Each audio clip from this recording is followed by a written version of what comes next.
پچھلی کہانی میں ہم نے دیکھا حفظہ کی ایک بے رحم انسان کے ساتھ نکاح ہو جاتا ہے اور وہ اس پر شک کرنے لگ جاتا ہے اور اس سے پوچھتا ہے کہ کل تم کس لڑکے سے ملاقات کی تھی تم نے کالج میں؟ واہ گڈ، اسے بکواس کرتی ہو کہ تم کسی کے منقوا ہو، پر تم کیوں کرو گی؟ ہو جو ایک بد کردار ماں کی بیٹی۔ شدت سے اس کے بازو کو دبوچے اور زہر خند لہجے میں بولا کہ حفظہ اب رونے لگی تھی۔ فوراً نفی میں سر ہلایا تھا جبکہ وہ اسے چھوڑ غصے سے اب ڈرائیونگ شروع کر چکا تھا۔ حفظہ ایک کونے میں لگ چکی تھی۔ وہ نہیں جانتی تھی کہ ایاز کو کیسے علم ہوا اس لڑکے کا۔ کل سے یہی خوف ستا رہا تھا۔ وہ انسان اس سے نفرت کے دعوے کرتا تھا اور حق جتانے کو نظر بھی رکھتا تھا۔ کالج کے سامنے ابھی گاڑی رکی تھی۔ حفظہ خاموشی سے آنسو پیتی گاڑی سے باہر نکلی تھی۔ ایاز بھی پیچھے باہر نکلا تھا۔ رکو، وہ سرد لہجے میں بولا۔ حفظہ کے قدم وہیں تھمے تھے۔ وہ مسجد ٹھہری، اسے کالج سے دیر ہو رہی تھی، پر قسمت، جب تک وہ ظالم انسان نہ بولتا وہ یہاں سے ہل بھی نہیں سکتی تھی۔ تھوڑی دیر ہی گزری تھی کہ جب وہ کل والا لڑکا بھاگتا ہوا اس کے پیروں پر گرا تھا، پیچھے دو باڈی گارڈ جن کے ہاتھ میں گنز تھی۔ حفظہ نے سہمی ہوئی نظروں سے لڑکے کے بعد ایاز کو دیکھا۔ معاف کر دو آپی پلیز، وہ لڑکا جس کے چہرے پر نشان تھے، آنکھوں سے آنسو بہہ رہے تھے اور روتے ہوئے ہاتھ جوڑ کر بولا کہ حفظہ نے نفی میں سر ہلایا۔ وہاں سے گزرتی کچھ لڑکیاں اب جمع ہو کر سب تماشا دیکھ رہی تھیں۔ گرلز اور بوائز کا کالج پاس میں ہی تھا۔ کئی لڑکے بھی وہاں جمع ہوئے تھے جبکہ وہ سگریٹ سلگا کر سکون سے دھواں ہوا میں چھوڑ رہا تھا۔ پھر مغرور انداز میں چلتا وہ حفظہ تک آیا تھا۔ اس کے کندھے پر ہاتھ رکھتے اس نے سب پر ایک طائرانہ نظر ڈالی اور پیروں میں گرے اس لڑکے کو دیکھا۔ یہ میری بیوی ہے اور اب اگر کسی نے اپنی نظر یا اپنا ہاتھ اس کی جانب بڑھائے تو میں ان کے ہاتھوں یا نظروں کو نہیں بلکہ وہ آنکھیں رکھنے والے کو ہی دنیا سے رخصت کر دوں گا۔ وہ حفظہ کے کندھے پر دباؤ بڑھاتے ہوئے ایک حقارت بھری نظر اس لڑکے پر ڈالی تھی۔ کالج جاؤ، وہ اپنا ہاتھ ہٹاتا بولا تو حفظہ نے بمشکل قدم کالج کے اندر گھسیٹے تھے۔ ہاسپٹل پہنچاؤ اور ڈاکٹر سے کہو اس کا اچھے سے علاج کرے، سید ایاز نے بولا ہے۔ وہ ان دو باڈی گارڈز کو کہتا خود گاڑی میں بیٹھا اور وہاں سے زن سے گاڑی بھگا کر لے گیا۔ حفظہ کالج سے واپس آتی سیدھی روم میں بند ہوئی تھی۔ صبح ہوئے واقعے نے اسے اندر سے ہلا دیا تھا۔ اسے سوچ کر آنکھوں میں نمی تیر گئی تھی۔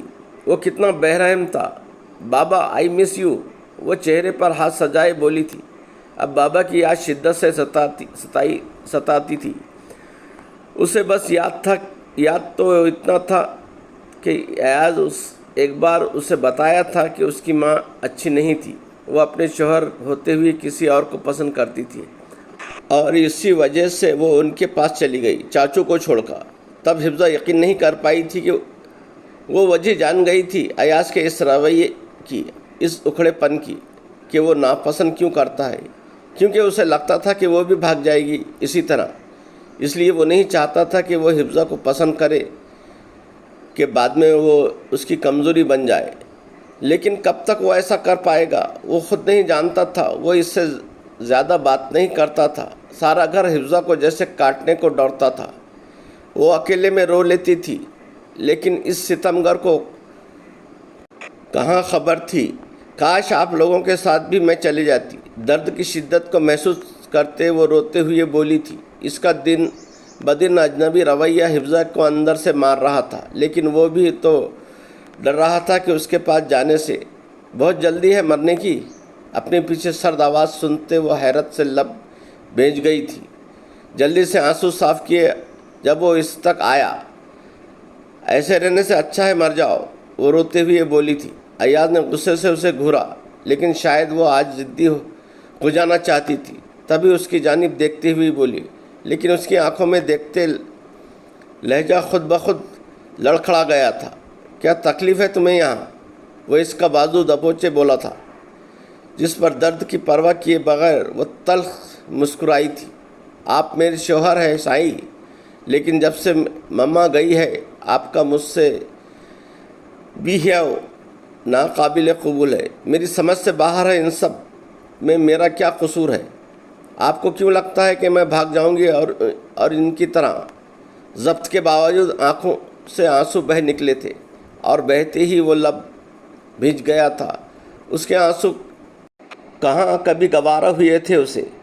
ہو تو تم انہی کی بیٹی، اور تمہارے یہ آنسو انہیں مت بہاؤ۔ وہ نظریں پھیرتے ہوئے بولا، ورنہ اس کے آنسو کہیں نہ کہیں اسے پریشان کر رہے تھے۔ وہ اس سے ناپسند کرنا چاہتا تھا، لیکن ناپسندیدگی ایسے تو نہیں ہوتی کہ انسان نے کہہ دیا اور کر لیا۔ وہ اپنی بیوی کے ساتھ تو ایسا نہیں کر سکتا تھا۔ مت بھولے سائی، آپ کی ہی بیوی ہوں۔ وہ اپنا ہاتھ چھڑواتے اور آنسو صاف کرتے ہوئے بولی تھی۔ ایاز نے ایک نظر اسے دیکھا، وہ صحیح کہہ رہی تھی۔ وہ کیوں تول رہا تھا سب کو ایک ہی نظر سے؟ اگر سمرین بیگم نے غلط کیا تھا تو ضروری نہیں تھا کہ اس کی سزا حفظہ کو دی جائے۔